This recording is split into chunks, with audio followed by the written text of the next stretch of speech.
Merci Madame la Présidente, Madame la Directrice, Monsieur le Directeur. Si le pétrole et le gaz russe sont au cœur des débats depuis le début de l'invasion de l'Ukraine par la Russie, l'uranium enrichi fait aussi partie de l'équation énergétique. Et vous l'avez vaguement évoqué déjà.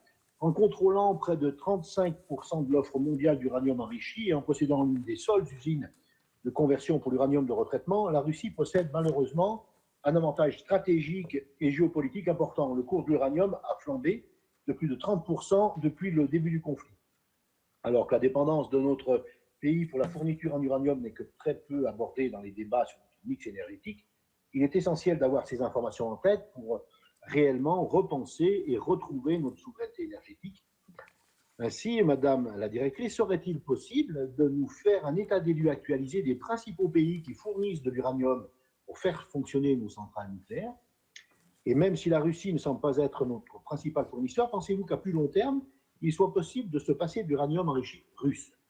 Et sur l'uranium de retraitement, qui représente un enjeu important, 33 000 tonnes accumulées en France qui pourraient être converties en combustible nucléaire utilisable, estimez-vous que l'installation d'une usine de conversion soit possible en France?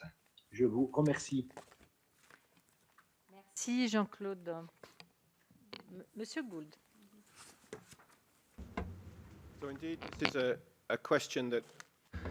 Effectivement, cette question aussi nous intéresse.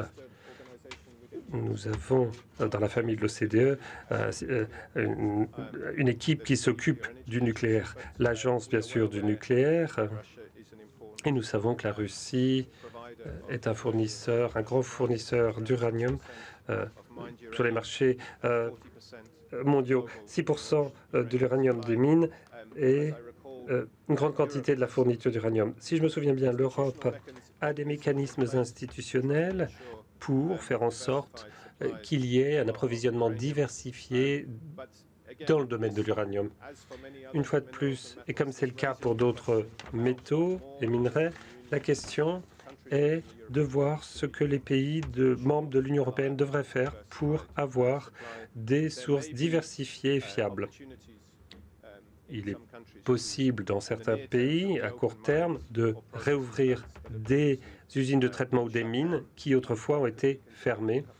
Ce serait envisageable dans certains cas, notamment pour l'uranium enrichi. Mais je crois que les organisations spécialisées pourraient peut-être vous en dire plus.